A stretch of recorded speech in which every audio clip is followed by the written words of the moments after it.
50번째 이야기, 일본의 말레이시아, 싱가포르 침공에 의한 영일전쟁. 1941년 일본군이 소련군과의 전투에서 번번이 패하자 일본 정부가 적극적으로 추진하던 중국 침략 계획이 엉망진창이 되어버렸고, 결국 일본의 침략 정책은 대대적으로 궤도를 수정해야 했습니다. 북진을 포기하고 남하에 힘을 집중하기로 한 일본 정부는 말레이 반도 일대에 주목했는데, 말레이시아를 포함한 동남아 지역 내 중요한 국가들은 일본의 공격 목표 0순위가 되었습니다. 영일 전쟁. 말레이시아는 동남아시아 말레이 반도 남부에 있는 나라로 동남아시아 국가 가운데 해상과 항공교통의 최대 중심지입니다. 동쪽으론 바다를 접하고 북쪽으론 태국과 국경을 마주하며 서쪽과 남쪽으론 말라카 해불 사이에 두고 동인도 제도의 수마트라 성부와 마주하고 있어 태평양과 인도양을 잇는 해상로의 중요 거점입니다.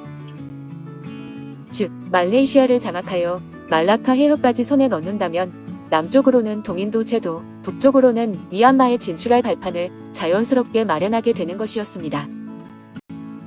그 밖에도 말레이시아는 고무와 주석 등 천연 자원의 생산량도 풍부해 전략적으로나 경제적으로도 무척 중요한 지역이었지만, 이런 혜택받은 환경에서 사는 원주민들의 삶은 고단하기만 했습니다. 이 땅의 가치를 탐내는 강대국들 사이에 불어닥친 식민지 확장 열풍에 휘말려 힘없이 수탈당하는 역사가 되풀이되고 있었기 때문입니다. 말레이시아가 포르투갈과 네덜란드 등 서구 열강의 식민 지배를 받기 시작한 이래로 수백 년 동안 현지인들에게는 불행한 역사가 계속 이어졌습니다. 19세기에 들어설 무렵 당시 세계 최강국이었던 해가 지지 않는 나라 영국의 식민지 확보와 새로운 시장 개척을 위해 동남아시아 지역에 진출했습니다. 영국이 싱가포르와 말레이시아를 점령해 식민 통치를 시작하자 경제적, 전략적 요충지로 매력적인 말레이시아를 두고 강대국 사이에 치열한 경쟁이 벌어졌는데, 경쟁은 20세기에 들어와 더 불이 붙었습니다.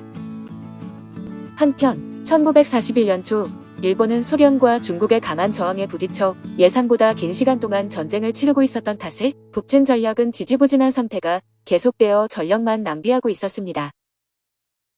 결국 일본은 전략을 바꿔 북진을 포기하고 남하 정책에 더욱 중점을 두기로 했는데, 영국과 프랑스가 유럽 전쟁으로 바쁜 틈에 대륙 본토에 주둔하고 있던 간토군과 일본군의 주력 부대가 남아있습니다. 그러나 영국과 프랑스 등 동남아시아의 식민지를 보유한 서구 강대국들이 자국의 이권을 침탈하는 일본의 남하를 두고 볼 리 없어 유럽 각국의 식민지를 보호하기 위해 대대적으로 군대를 파병했습니다. 이 시기에 동남아시아 지역에서 태평양 지역 내 교통의 요지를 모두 점령하고 가장 큰 세력을 떨친 나라는 영국이었습니다. 영국은 동남아시아 식민 통치를 통해 자국의 경제 불균형을 해결하고 경제적 이익을 최대한 끌어올려 동남아시아 지역에서의 패권을 일본에 빼앗기지 않으려고 필사적으로 노력을 했습니다. 특히 말레이시아와 싱가포르 일대를 지키려고 6천만 파운드를 쏟아부어 금방 해역을 관장하는 아시아 함대를 조직했고, 아시아 함대가 있는 한 일본이 말레이 반도에 상륙할 수 없을 것으로 믿었습니다. 그러나 영국이 자신만만하게 꺼내든 비장의 카드인 아시아 함대는 안타깝게도 일본의 남하를 저지하는 데 별다른 역할을 하지 못했습니다. 일본이 남하를 결정할 시기는 1940년 무렵으로, 이 시기 일본의 군사력은 이미 군함과 전투기를 이용하여 공중전과 해상전을 동시에 펼칠 수 있을 만큼 향상되어 있었습니다. 한편 1941년에 영국 군대는 북아프리카 사막지대에서 독일군과 전쟁을 치르느라 현염이 없었는데, 사막의 여우로 유명했던 나치스의 에르빈 롬멜이 이끄는 독일군을 상대로 고전하고 있었습니다. 또 히틀러가 영국 본토를 침공하려고 군대를 재정비한다는 정보가 입수되면서 상황은 긴박해졌는데, 본국이 위험에 처하자 동남아시아 식민지를 걱정할 여유가 사라져버린 것입니다. 게다가 동남아시아의 식민지를 보유한 서양 강대국들은 히틀러가 소련과의 전쟁에서 승리할 것이라고 확신하기 전까지는 일본이 경솔하게 전쟁을 못할 것이라 생각해 일본에 대한 경계를 늦추었습니다. 하지만 일본은 이러한 상황을 역이용하여 1941년 말에 태평양 지역을 무대로 전 세계의 허를 찌르는 대범한 전략을 펼쳤습니다. 여기서 잠깐! 집별 명령에 암호해도 1941년 12월 2일 저녁 7시 반쯤 야마시타 도모유키가 통신병에게 전해받은 데라우치 히사이치의 전령에는 단지 수갑 제오의 사냥이라고 적혀있을 뿐이었습니다. 하지만 야마시타는 수수께끼 같은 이 한 구절에서 남반군 총사령관 데라우치 히사이치의 명령을 정확히 읽어냈는데 일종의 암호문으로 제일 앞에 두 글자 갑은 데라우치 히사이치를 의미했습니다. 제5호는 데라우치 히사이치가 내렸던 명령 중 제5호령을 의미하며 마지막으로 사령은 남반군 총사령부가 작전 개시 날짜를 선택했다는 것을 의미하는 일기 암호였습니다. 남반군 사령관은 미리 12월 1일부터 10일 사이에 작전을 개시하기로 하고 각 날짜를 의미하는 암호를 설정했습니다. 날짜는 히로시마, 후쿠오카, 미야자키, 요코하마, 오쿠라, 무로란, 나고야, 야마가타, 구루메, 도쿄 순으로 이 가운데 8번째인 야마가타는 8일을 의미합니다. 다시 말해 이 암호문은 8일에 남반군 총사령관의 제5호 명령을 수행하라는 의미로 해석이 됩니다. 말레이시아의 재난. 1939년 제2차 세계대전이 막 시작되었을 때 일본 정부는 미리 말레이시아로 사람을 파견하여 국가 내부 정황을 상세히 살피도록 지시했습니다.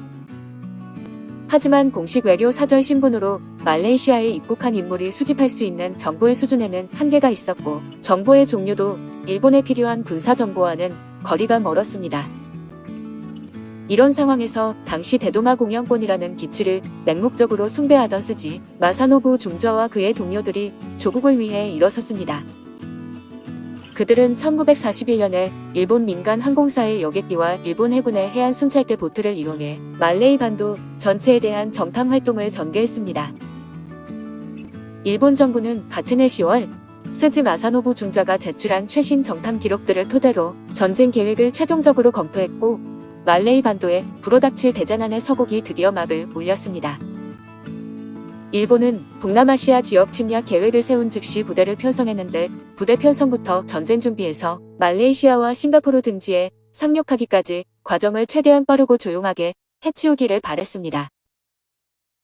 실제로 일본군은 계획대로 싱가포르와 말레이시아에 조용히 상륙하는 데 성공했는데 말레이시아에 주둔했던 영국군 장교하서 이 퍼시벌은 일본군의 상륙 지점과 싱가포르로 진격할 경로를 예측했습니다. 그러나 시기까지는 예측하지 못했는데 기후 사정이 나빠 당분간 일본군이 상륙할 수 없으리라 단정의 대비를 소홀히 했지만 예상과 달리 일본군의 남하 일정은 기후 변화를 이유로 바뀌지 않았습니다. 12월 2일 주력 부대인 육군 제25군을 통솔하던 야마시타 도무키 사령관은 중국 남단의 하이난다오 선야 항구에서 육해군 협동 상륙 작전을 모해 실행했습니다.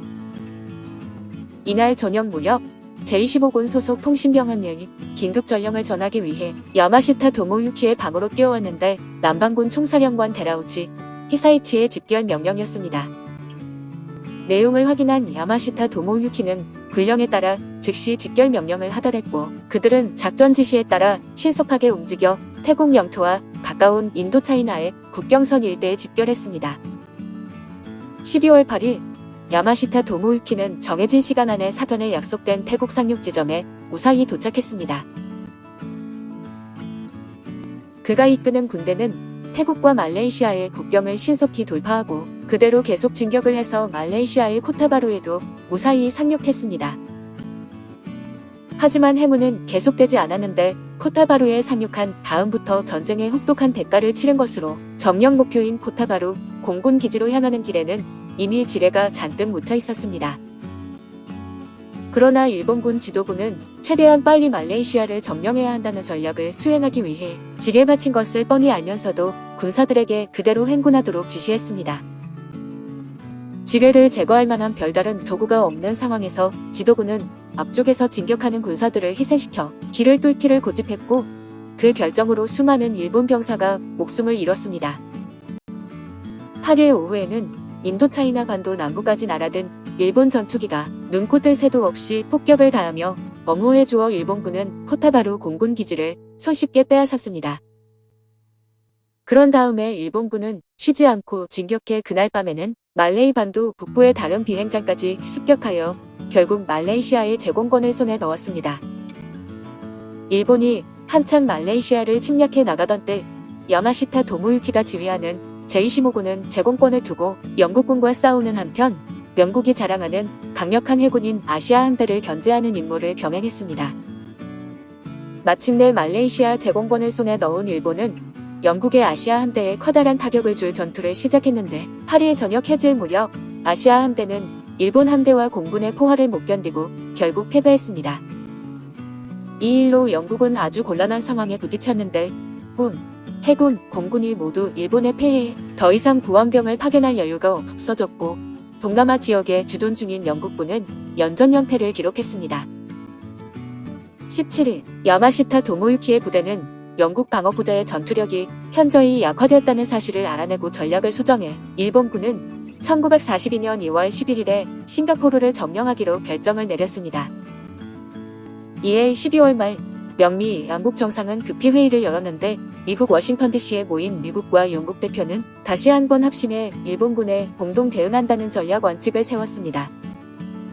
미국은 영국군이 일본의 싱가포르를 빼앗기지 않고 반년만 버티면 조만간 구원군을 파병하겠다는 의중을 내비쳤지만 말레이시아에 주둔하던 영국군 퍼시벌 사령관은 무조건 투항을 할 수밖에 없었습니다. 이렇게 채 2달도 되지 않는 기간에 일본군이 말레이 반도와 싱가포르 점령에 성공하면서 일본의 남진 정책은 순조롭게 성공 가도를 달리는 듯 했습니다. 또한 이번 전쟁에서 민첩함과 대담함, 냉정한 판단력 등을 인정받은 야마시타 도모유키는 말레이의 호랑이라는 별명을 새로 얻었습니다. 싱가포르를 점령한 야마시타 도모유키와 측근들은 효과적인 식민 지배를 위한 공포 정치의 일환으로 수침 대학살을 감행했습니다. 이것은 당시 싱가포르에 거주하던 수많은 중국 화교들을 잔혹하게 학살한 사건으로 화교 사회의 반일 감정을 고조시켰습니다. 무튼 일본군이 말레이시아 침략 전쟁에서 승리를 거둠으로 앞으로 이 근방에서 전개할 태평양 전쟁에 필요한 군비를 현지에서 즉시 조달할 수 있는 식민 기지가 확보되게 되었습니다. 이에 말레이시아와 싱가포르를 점령한 일본은 쉬지 않고 더욱 격렬하게 동남아시아 침략 전쟁을 전개해 나갔습니다. 일본군과 영국군의 군사력 대비 일본군이 말레이시아를 침략하기로 한 당시 최초로 파병한 주력 부대는 육군 제5군, 제8군, 근위사단 및 부서, 부대로 편성된 제25군으로 병사 12만 5,400명, 군용 차량 7,310대, 군마 11,500마리였습니다. 말레이시아에 1차로 상륙한 병사는 26,600명으로 그중 전투부대가 17,200명이고 전투기는 육군 459기와 제25군 158기가 있었고 25군은 작전 수행에 필요한 군함 46척을 보유했습니다. 이에 비해 말레이시아, 싱가포르를 방어하던 수비 병력은 영국군을 중심으로 오스트레일리아의 제8군, 영국령 인도군 제8군, 말레이시아 의용군 등을 합쳐 88,600명 정도였습니다. 숫자상으로만 보면 1차 상륙한 일본군보다 월등히 유리할 것처럼 보이지만 군사 장비나 훈련 등 실제 전투의 승패에 영향을 미치는 질적인 부분에서는 일본에 훨씬 못 미치는 수준이었습니다.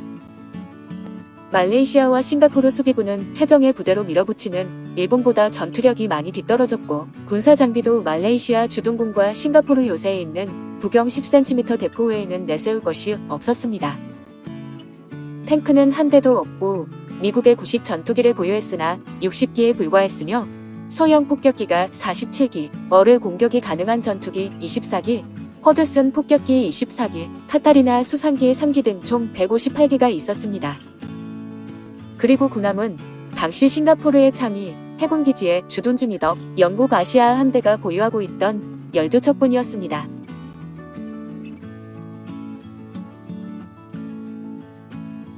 51번째 이야기, 미국을 2차 대전으로 끌어들인 진주만 공습으로 이어집니다.